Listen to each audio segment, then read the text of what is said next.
¿Por qué Occidente teme a las democracias occidentales? Bienvenidos, bienvenidas. Esto es Enfoque con Alejandra Patrone. Hoy junto a la académica e investigadora hondureña Breni Mendoza. Ella es directora, profesora del Departamento de Estudios de Género y de la Mujer de la Universidad Estatal de California. Con ella vamos a abrir un ciclo especial en Enfoque con la mirada puesta en el proceso de formación virtual sociopolítico hacia una Viayala comunal, descolonial, plurinacional para el buen vivir. Contarles que este curso se va a realizar entre el 17 de septiembre y el 5 de noviembre. Ya les vamos a ir dando todos los detalles. Hoy con Breni, en un momento en que se multiplican las crisis políticas y sociales y los debates sobre el futuro de nuestras sociedades, vamos a explorar cómo las estructuras coloniales siguen presentes en la política, en las leyes y hasta en la forma en que entendemos la democracia. Hacemos el contacto con México, allí ya se encuentra nuestra entrevistada. Breni, ¿cómo estás? Bienvenida a Enfoque, es un gusto Hola, recibirte. hola Alejandra, encantada de estar aquí contigo y tu audiencia. Igualmente, bueno, contanos un poco con qué expectativas vas a este proceso de formación virtual y qué vas a tratar tú allí.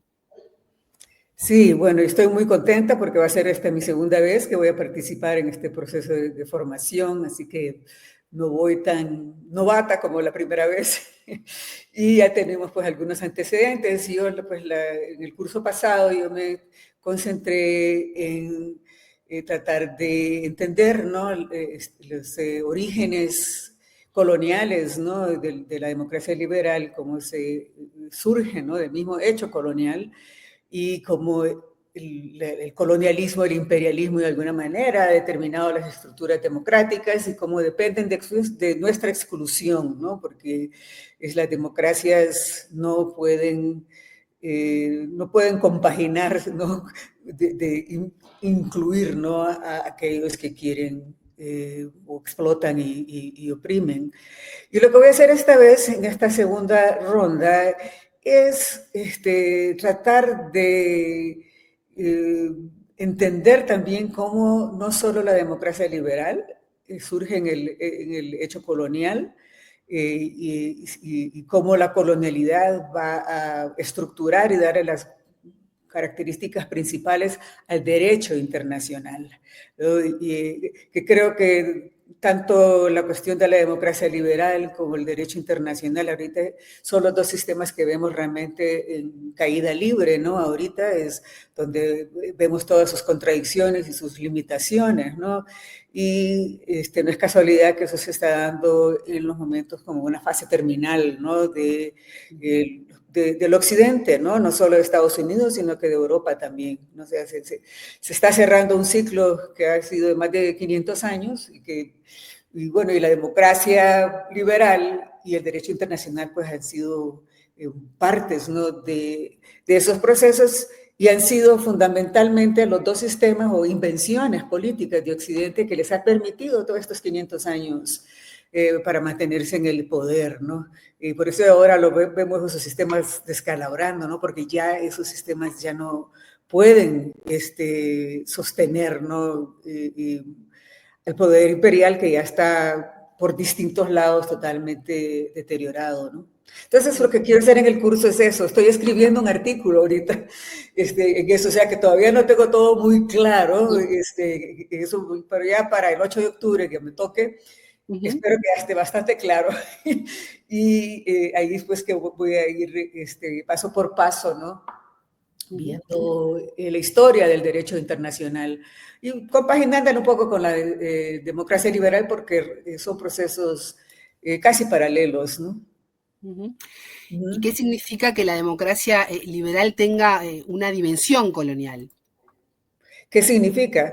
Bueno, normalmente es interesante que pensamos siempre de que la democracia surge en un momento pues donde ya no existe el colonialismo o el imperialismo está debilitado o que imperio y democracia, digamos, no son compatibles.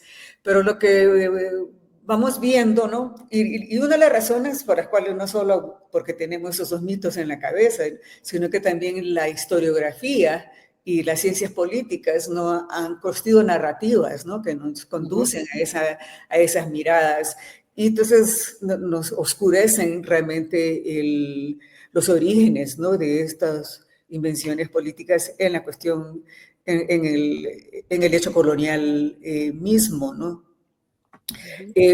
Si vemos, digamos, la democracia liberal de Estados Unidos, que es la que más se nos presenta, ¿no? Como la modelo, es interesante verlo cuando uno se enfoca nada más en ese proceso de ver cómo lo que es el despojo de los territorios indígenas y la formación de una nueva sociedad en esos territorios expropiados, ¿no? Que va formando como una nueva comunidad, ¿no? En la cual van siendo posibles crear ciertas estructuras de soberanía popular, ¿no? De consensos populares, pero solamente entre hombres blancos, ¿no? Pero es una situación que, por ejemplo, no se podía dar en Europa, ¿no? Que era de monarquías absolutas, o sea, de autocracias o aristocracias. En el contexto de Estados Unidos, por ejemplo, y el nuestro es distinto, ¿no? Surge precisamente, ¿no? De la despojo de las tierras, de los genocidios, y interesantemente también de ese expansionismo, ¿no? que ha caracterizado a Estados Unidos, ¿no? Porque se funda, ¿no? También en un expansionismo, primero hacia el oeste, ¿no? Y luego pues hacia el sur, ¿no? Y entonces, digamos, es un buen ejemplo como para ver de que el hecho colonial, ¿no? Es realmente la plataforma o las condiciones de posibilidad que le dan a la democracia liberal. Y esa parte es oculta, ¿no? Es oculta por la historiografía, que nos hablan de la democracia ateniense o de la Revolución Francesa y qué sé yo, y siempre omitiendo que Europa y Estados Unidos eran pues, esos países imperiales, no coloniales, y muy dependiendo de la expropiación de territorios indígenas y de la esclavitud, ¿no? También, ¿no? Y bueno, entonces lo que yo trato de hacer es como, junto con mucha gente que está en este mismo proyecto, ¿no? De realmente descubrir, ¿no? Todo esto que se nos ha ocultado, ¿no? En la forma en cómo se han escrito las narrativas históricas, cómo se construye las ideas políticas y las teorías políticas. O sea, que las mismas universidades nos deforman, ¿no? en nuestra visión, ¿no? De nuestras propias historias, ¿no? Y de la historia de Occidente, ¿no? Que lo vemos como la civilización, ¿no? Como aquellos proyectos a quienes nosotros tenemos que aspirar a llegar a ser como ellos o a imitar los mismos sistemas, ¿no? Cuando esos mismos sistemas dependen de nuestra propia exclusión, o sea que de repente nos meten en una contradicción insalvable, ¿no? Porque sistemas que dependen de nuestra exclusión no pueden servirnos, ¿no? Para el buen vivir o ¿no? Para una nueva civilización, ¿no?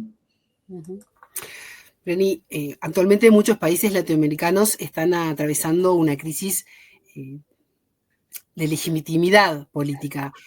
¿Considerás que esta es una oportunidad para replantear la democracia desde una perspectiva descolonial?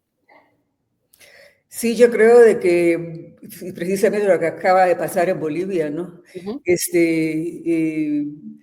Vemos, ¿no? Cómo todos los proyectos, ¿no? que han surgido desde las mismas estructuras de origen colonial, ¿no? Como es el Estado, la democracia electoral, ¿no? Y todo eso, que hemos tratado de irla reformando,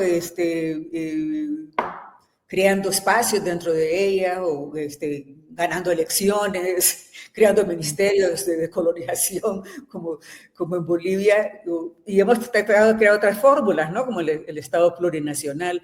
Vemos cómo dentro de esas estructuras esos nuevos modelos no tienen mucho futuro. En primer lugar, y es lo que vamos a ver en Bolivia, es lo fácil que es desmontarlos, ¿verdad? O sea, vamos a ver, o sea, por ejemplo, ahora si todo parece, todo indica que va a ganar la ultraderecha, ¿verdad? Sí. Que va a ser lo que van a es desmontar todo lo que se ha estado haciendo en los últimos 20 años.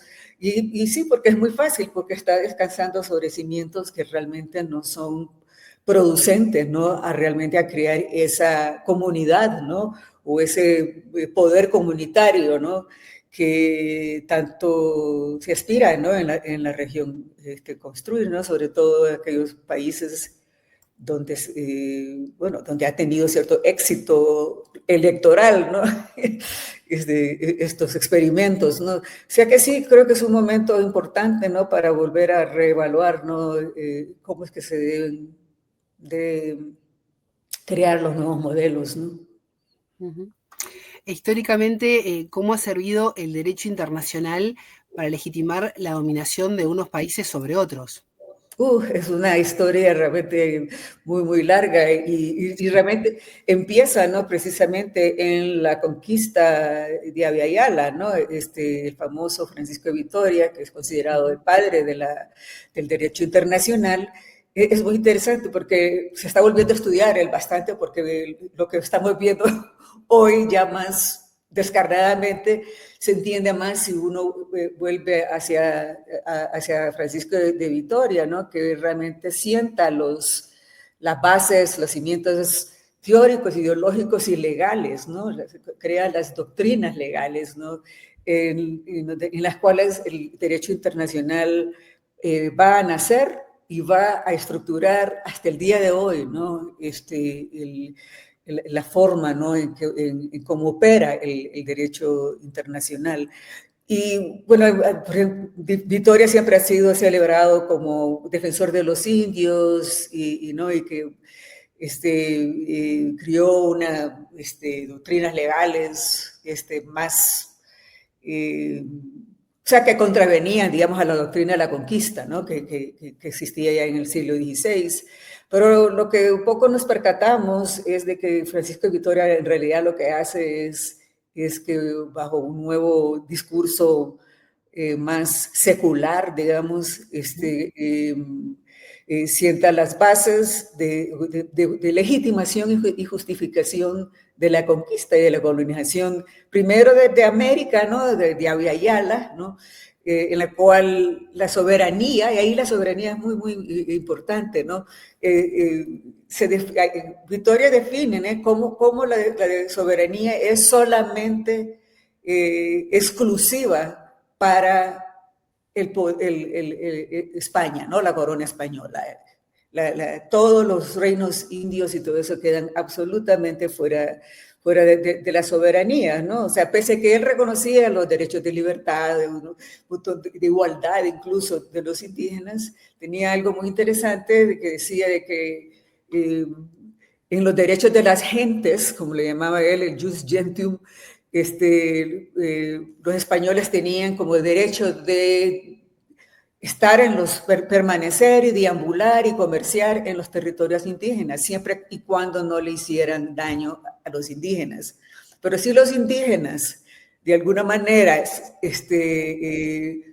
no los recibían y defendían, digamos, sus derechos soberanos de su lugar, los españoles tenían el derecho a defenderse y hacer la guerra. Era considerado un acto de guerra. Y entonces con eso se legitima, ¿no? La estancia, la permanencia de la colonización y la conquista. O sea que es que él hace todo un círculo mental, es una gimnasia mental realmente interesante en la cual se reconocen la igualdad y los derechos y por otro lado los quitas. Bueno, y esa es la base del derecho internacional, ¿no? En lo que es desconocer las soberanías legítimas de los pueblos indígenas y reconocer solamente la soberanía del soberano, ¿no? Que es el monarca. Lo que hace Vitoria es que realmente le quita a la iglesia, ¿no? O al papado, ¿no? el derecho de la conquista, sino que el derecho de la conquista se la pasa pues al monarca. Es lo único realmente que hace, ¿no? Y esta exclusión y esta negación de la soberanía, ¿no? Es algo que comienza ahí y va a ser el problema que vamos a tener el mundo de la colonia desde entonces. El hecho de que el derecho internacional está construido de una manera en que no reconoce los derechos de soberanía, pues, de nuestros pueblos. O sea, que la lucha por tener una soberanía, aun cuando uno se organiza como Estado-nación, ¿no? La soberanía del mundo de la colonia no es la misma que la de los poderes coloniales. Es decir, que el derecho internacional que se supone que es entre estados, naciones soberanos e iguales, ¿no? Y que lo que hace es regular las relaciones entre las naciones, eso es una farsa, porque lo que hace es sencillamente crear una norma jurídica y que lo ha hecho a través de distintas fases de las doctrinas legales, siempre dividiendo el mundo entre civilizados y los bárbaros, ¿no? Y en la necesidad del mundo de la colonia de adherirse ya a un derecho internacional que no construyó, ¿no? Y aceptar esa posición subordinada como incivilizados. Todavía hoy vemos a políticos referirse, ¿no? Cuando los políticos de Occidente hablan todavía de países civilizados e incivilizados. Sí. Y pues esa exclusión y esa definición, ¿no? como incivilizados, y hay mucho más, ¿no? Que esto, que no puedo decirlo todo de uno, pero otra cosa muy importante no solamente es la negación de la soberanía, sino que es la legitimación y la institucionalización de la guerra, ¿no? Y que también es otra cosa que hemos creído, de que el derecho internacional pues es precisamente para evitar la guerra, ¿no? O que Occidente, ¿no? ha jugado un papel muy importante a través del derecho internacional en humanizar la guerra, pero es realmente todo lo contrario, ¿no? Es más bien el derecho a la guerra, a la supuesta guerra justa, ¿no? En la cual son los únicos que hacen guerra justa siempre es Occidente y los demás, ¿no?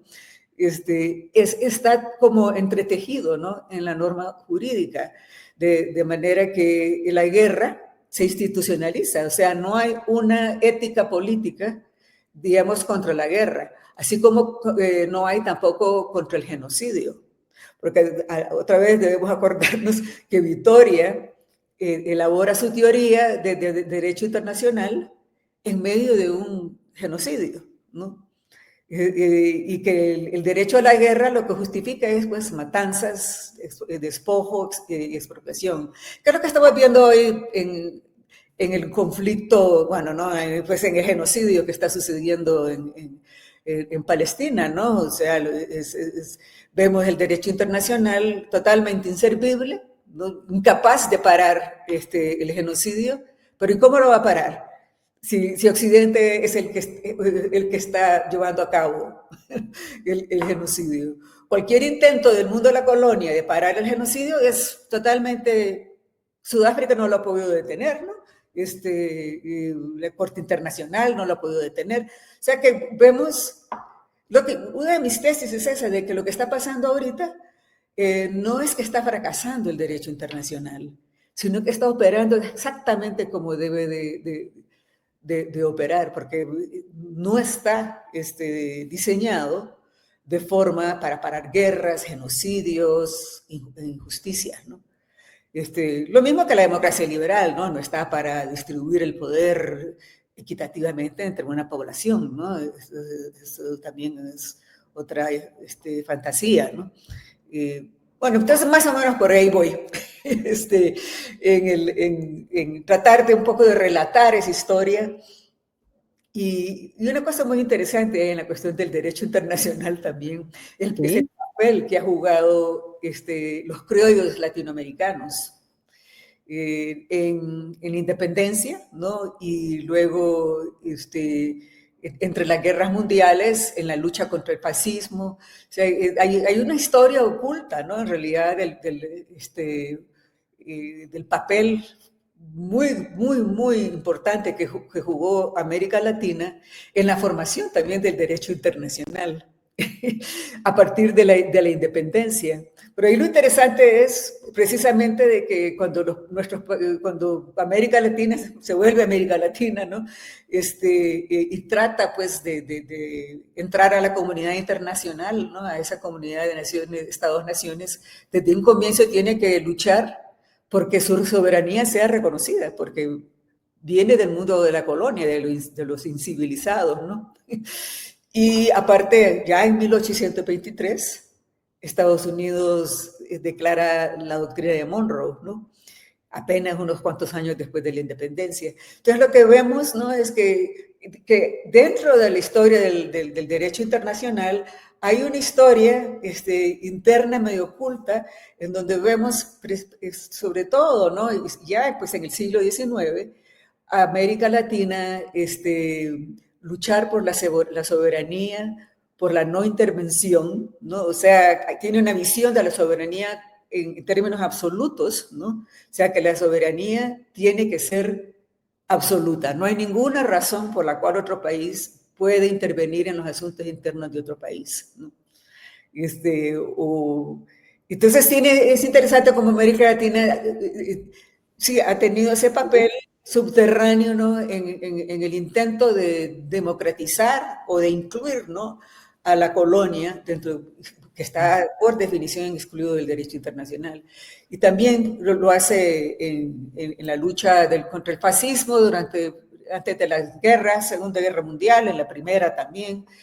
Y ahí también tuvo mucho, incluso se le adjudica a los juristas latinoamericanos la declaración de la Carta de Naciones Unidas, toda la cuestión de los derechos humanos, etcétera. O sea que sí, fue una corriente importante. También había otras corrientes dentro de América Latina que iban más de acuerdo con la versión más colonial e imperial, ¿no? O sea, que es esa beta fascista colonial que tiene América Latina, que la ha tenido desde siempre, ¿no? Porque lo interesante es que esa soberanía que exige de la comunidad internacional hacia adentro, ¿no? Utiliza los mismos discursos del derecho internacional de la cuestión de civilizados y la barbarie, ¿no? Hacia adentro, hacia los indígenas y hacia los afrodescendientes, ellos son los incivilizados, ¿no? O sea, el colonialismo interno, ¿no? Reproduce los mismos discursos del derecho internacional, nada más que internamente, ¿no? Bueno, Breni, ¿es posible imaginar una democracia descolonial que intente además reformular el derecho internacional? Es que lo tiene que hacer. Son dos proyectos que tienen que ir paralelamente, ¿no? O sea, porque de nada sirve, ¿no? La verdad, de construir digamos, democracias descoloniales, ¿no? O no va a ser posible, la verdad, construir democracias descoloniales mientras nuestra posición internacional sea colonial, ¿no? Estemos subordinados. O sea, de ahí es interesante lo que está sucediendo, eso de la construcción multipolar, y qué sé yo, y de que de tratar, pues, ¿no? De que porque lo que ha pasado con Occidente es que ha sido un poder unipolar por mucho, mucho tiempo, ¿no? Y en lo multipolar, o sea, entra la posibilidad de que el poder imperial sea diluido, ¿no? Incluso, ojalá, desaparecido, ¿no?